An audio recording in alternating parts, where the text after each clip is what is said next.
Hello everyone, मी सुप्रिया. तुम्हा सर्वांचं माझ्या यूट्यूब चॅनलमध्ये स्वागत करते. आज आपण कॅन्टिलेवर हा पॉईंट डिस्कस करणार आहोत. तर कॅन्टिलेवर म्हणजे काय तर कॅन्टिलेवर हा एक बीम आहे, हॉरिझॉन्टल बीम आहे आणि तो एका एंडला फिक्स केलेला आहे आणि दुसरं एंड हे लोडेड आहे. म्हणजेच तिथं वेट, त्याला काहीतरी वेट अडकवलेला असणार आहे आणि त्या वेटमुळं तो खाली झुकला जाणार आहे. So let us consider a cantilever loaded at this free end and assume that the weight of beam is ineffective and weight is suppose W and here A is fixed end.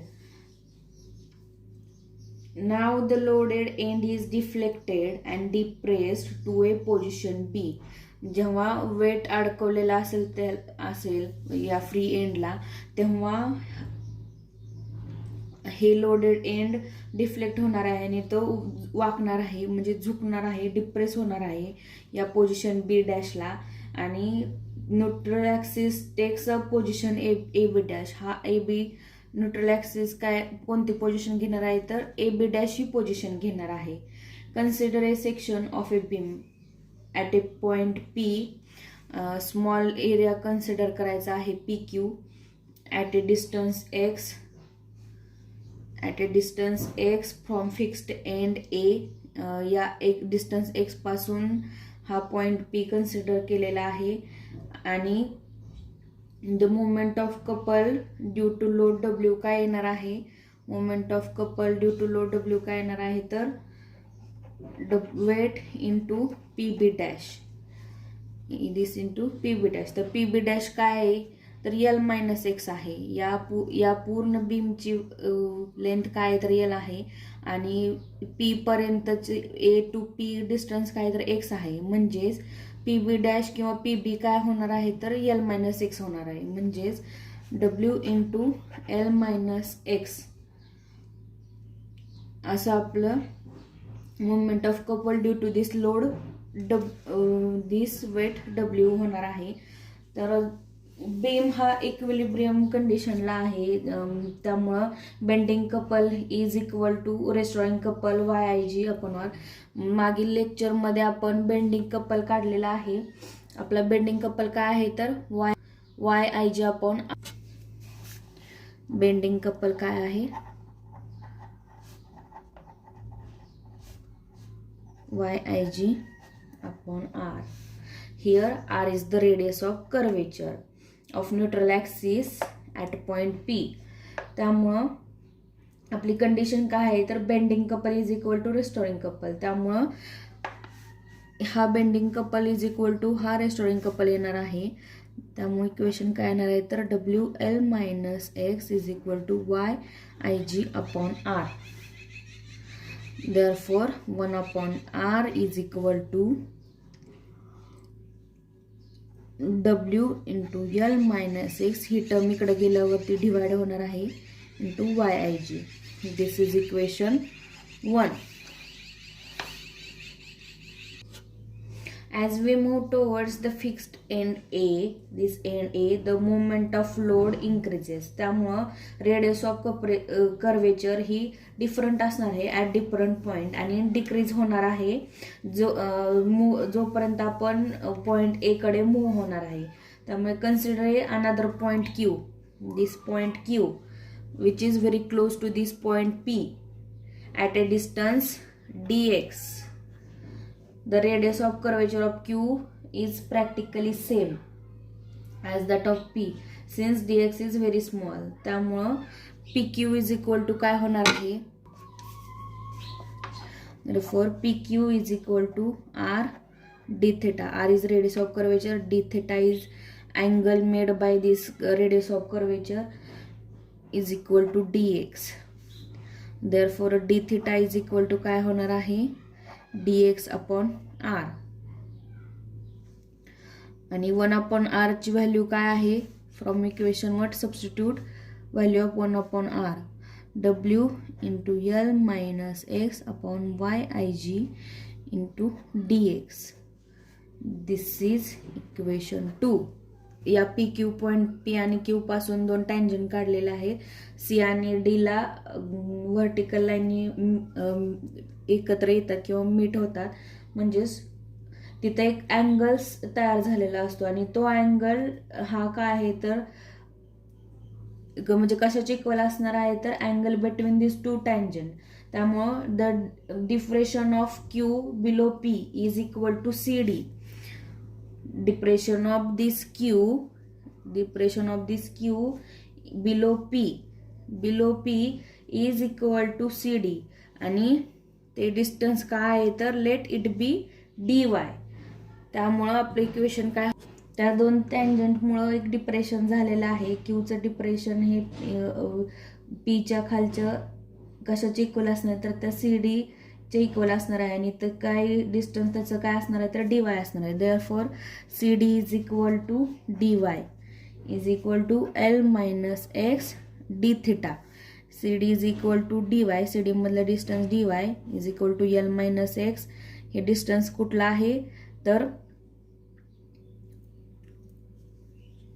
From P to be और P to B dash हे त्याचं distance आहे.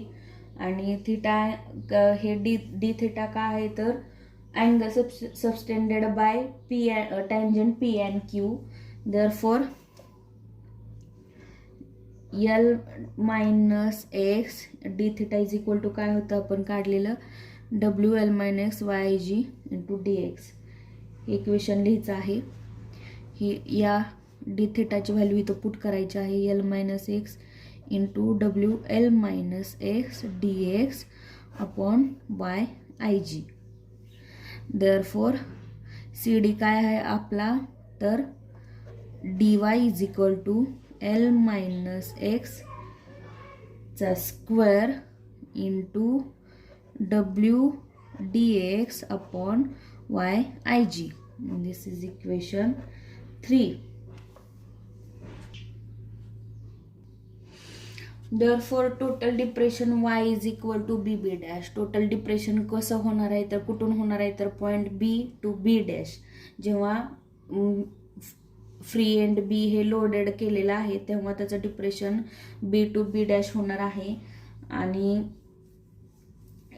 दिस is obtained by integrating equation 3. जे काही आत्ताचं equation आलेलं आहे 3 equation त्याला इंटिग्रेट केल्यानंतर between limits X is equal to 0 and X is equal to L आपल्याला टोटल डिप्रेशन मिळणार आहे. Therefore y is equal to आपल्याला इंटिग्रेशन घ्यायचं इक्वेशन 3चं dy is equal to W Y I G L minus X square D X असं equation होतं. तर आता डी इंटिग्रेशन काय येणार आहे तर y येणार आहे taking limits 0 to L W Y I G into L minus X square into D X. तर W Y upon Y I G हे कॉन्स्टंट टर्म आहे ते बाजूला काढायचे आहे. तर W Y I G integration of from 0 to L minus X square D X. तर या टर्म आता हे एल मायनस एक्स ब्रॅकेटचा स्क्वेअर आहे तर ही टर्म एक्सपांड करायची आहे. तर ती टर्म कशी येईल तर W Y I G integration from 0 to L square minus 2lx plus X square. तर हा फॉर्म्युला आहे ए मायनस बीचा स्क्वेअर इज इक्वल टू काय तर A square minus 2ab plus B square. या फॉर्म्युलानुसार हा ब्रॅकेट एक्सपांड केलेला आहे इंटू डी एक्स. आता या तिन्ही सेपरेट टर्मचं सेपरेट इंटिग्रेशन घ्यायचं आहे. तर ते इंटिग्रेशन काय येणार आहे तर W Y I G L स्क्वेअरचं इंटिग्रेशन काय येणार आहे एल स्क्वेअर एक्स प्लस या एक्स स्क्वेअरचं इंटिग्रेशन काय येणार आहे तर एक्स क्यूब अपॉन 3 म्हणजेच X raise to n plus 1 upon n plus 1 असं यानुसार याचं इंटिग्रेशन आलेलं आहे. डेरिव्हेटिव्हमध्ये आपण ही टर्म इथं लिहित होतो ती इंटिग्रेशनमध्ये ही टर्म खाली लिहायची आहे. जे काही नंबरचं ॲडिशन आहे ते खाली लिहायचं आहे मायनस 2L. एक्सचं इंटिग्रेशन काय येणार आहे तर एक्स स्क्वेअर येणार आहे अपॉन 2. हे 2 गेट कॅन्सल. L to 0. आता ही x is equal to L आणि x इज इक्वल टू 0 या व्हॅल्यू सबस्टिट्यूट करायच्या आहे. तर इथं 0 सबस्टिट्यूट केल्यानंतरच ही ऑल टर्म 0 येणार आहे. त्यामुळे आपण फक्त L सबस्टिट्यूट करायचं आहे. तर L square into L plus L cube upon 3 minus 2 get cancel L into L square W upon YIG into L cube plus L cube by 3 minus L cube.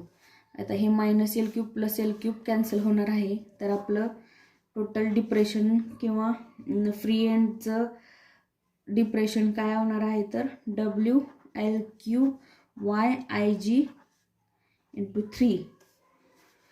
This is equation number 4. Thus, the free end of cantilever is depressed by WL cube upon 3YIG. आपलं जे काही free end आहे कॅन्टिलेव्हरचं ते कितीने depress झालं आहे तर WL cube 3YIG. आता काही कॅन्टिलेव्हरच्या स्पेशल केसेस आहेत त्या आपण पाहू. केस फर्स्ट काय आहे तर for कॅन्टिलेव्हर of circular cross section, let R be the radius of circular cross section. Then for geometrical moment of inertia Ig is equal to pi R raised to 4 upon 4. and आपलं depression काय आहे तर y is equal to WL cube 3YIG.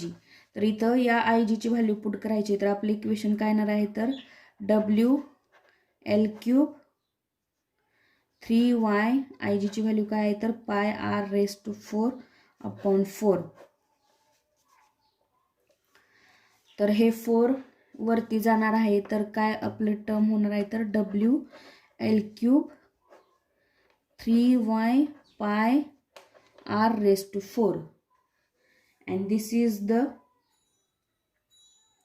equation for circular cross section. This is equation number 5.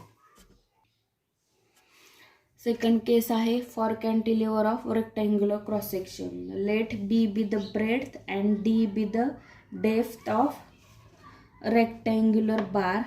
B be the breadth and D be the depth of rectangular bar. Then geometrical moment of inertia for rectangular cross section काय असणार आहे तर Ig is equal to BD cube upon 12. आणि आपलं depression काय आहे we have a equation for depression is y is equal to WL cube 3YIG. तर या IG ची व्हॅल्यू इथं पुट करायची आहे.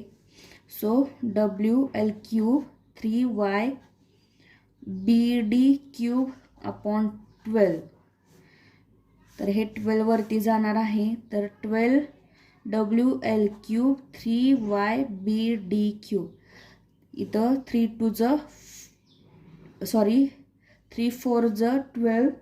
त्यामुळं आपलं डिप्रेशन काय येणार आहे कॅन्टिलेव्हरचं depression y is equal to 4WL cube upon 3Y BD cube. आता कॅन्टिलेव्हर पॉईंट हा डिस्कस केलेला आहे. कॅन्टिलेव्हरमध्ये हा एक बीम आहे, एक एंड त्याचं फिक्स आहे आणि दुसरं लोडेड आहे. लोडेड केल्यानंतर त्याची म्हणजेच वेट फ्री एंडला लोडला ठेवल्यानंतर किंवा लोडेड केल्यानंतर त्याची पोझिशन चेंज होणार आहे आणि त्यावरूनच आपल्याला डिप्रेशन मिळालेलं आहे कॅन्टिलेव्हरचं. त्याच्या 2 स्पेशल केसेस पाहिलेल्या आहेत फॉर सर्क्युलर क्रॉस सेक्शन आणि रेक्टँग्युलर क्रॉस सेक्शनसाठी. नेक्स्ट आपण सेंट्रली लोडेड बीम हा पॉईंट डिस्कस करणार आहोत. Consider a centrally loaded beam. Suppose A rod of certain material is supported at two knife edges. These knife edges A and B, as shown in this figure. Let rod be loaded at C with load W, and then the reaction at each knife will be W by 2, W by 2.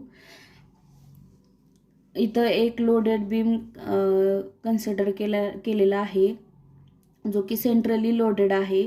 म्हणजेच या ए आणि बीच्या नाईफच्या मध्ये वेटने load केलेला आहे हा beam. आणि त्याची रिॲक्शन काय होणार आहे तर अपवर्ड डायरेक्शनमध्ये नाईफ एजेस म्हणजेच इथं मध्ये वाकणार आहे, झुकणार आहे. त्यामुळं हे नाईफ एजेस वरती येणार आहेत, अपवर्ड डायरेक्शनमध्ये असे वरती येणार आहेत.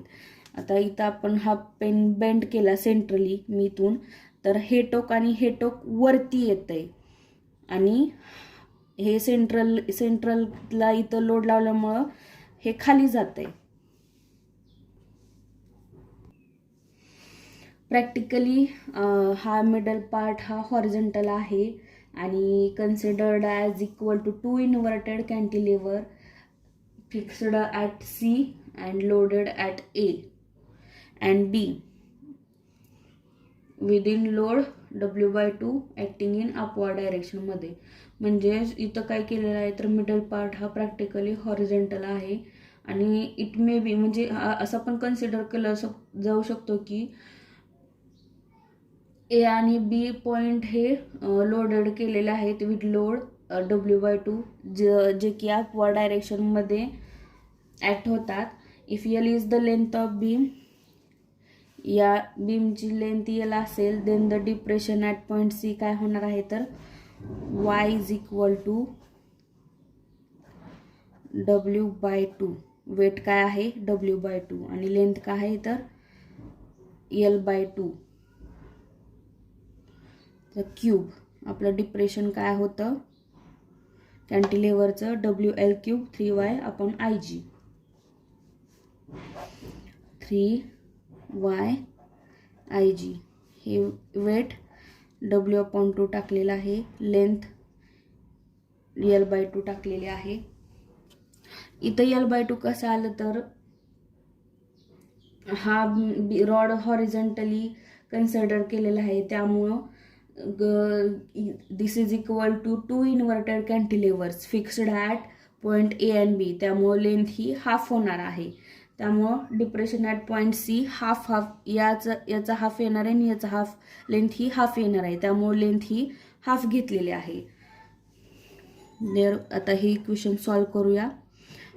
W/2 2 3 6YIG Lचा क्यूब डिवाइड बाय 2चा क्यूब काय येणार आहे तर 8 येणार आहे.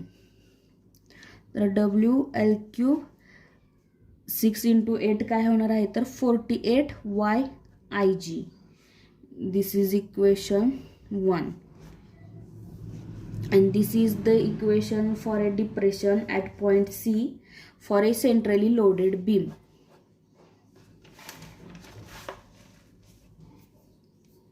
This is equation for centrally loaded beam for a depression at a point C. तर याच्या पण दोन स्पेशल केसेस आहेत त्या आपण पाहूया. First special case is for rod of circular cross section. If R is the radius of rod of circular cross section, then geometrical moment of inertia IG काय आहे तर πr⁴/4. तर आपलं equation for depression at point C for a centrally loaded beam काय आहे तर Y is equal to WL³ × 48YIG. तर या IGची व्हॅल्यू टाकायची आहे तर WL³/48Y × πr⁴/4. तर हे 4 वरती जाईल तर आपलं इक्वेशन कसं होईल तर 4WL³/48Y πr⁴.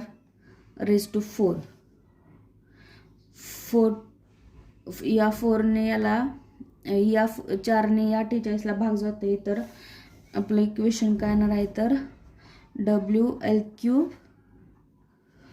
12y pi r raised to 4.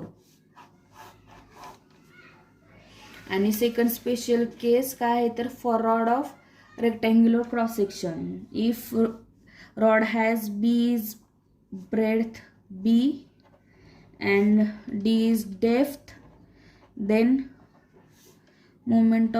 geometrical moment of inertia for rectangular cross section bd cube upon 12. आपलं इक्वेशन काय आहे तर depression for a centrally loaded beam W L cube upon 48 Y I G. इथं I जीची value इथं put करायची आहे. तर आपलं इक्वेशन काय नाही तर W L cube 48 Y into B D cube upon 12. हे 12 वरती जाणार आहे. 12 W L cube upon 48 Y B D cube. या 12ने 48ला भाग 12ने 48ला भाग जाते. 12 चौक 48. मग आपलं इक्वेशन काय येणार आहे तर W L cube 4y bd cube. This is equation for rod of rectangular cross section. So आजच्या लेक्चरमध्ये आपण 2 पॉईंट डिस्कस केले आहेत. कॅन्टिलेवर, त्याचे 2 special cases for circular cross section आणि फॉर रेक्टँग्युलर क्रॉस सेक्शन. आणि सेकंड पॉईंट डिस्कस केला आहे सेंट्रली लोडेड बीम, त्याच्या 2 special cases for rod of circular cross section, for rod of rectangular cross section. या 2 special cases discuss केलेल्या आहेत. तर आजच्या पॉईंटबद्दल काही तुम्हाला प्रॉब्लेम असतील किंवा काही प्रश्न असतील तर तुम्ही मला ते कॉमेंट्सद्वारे विचारू शकता. धन्यवाद.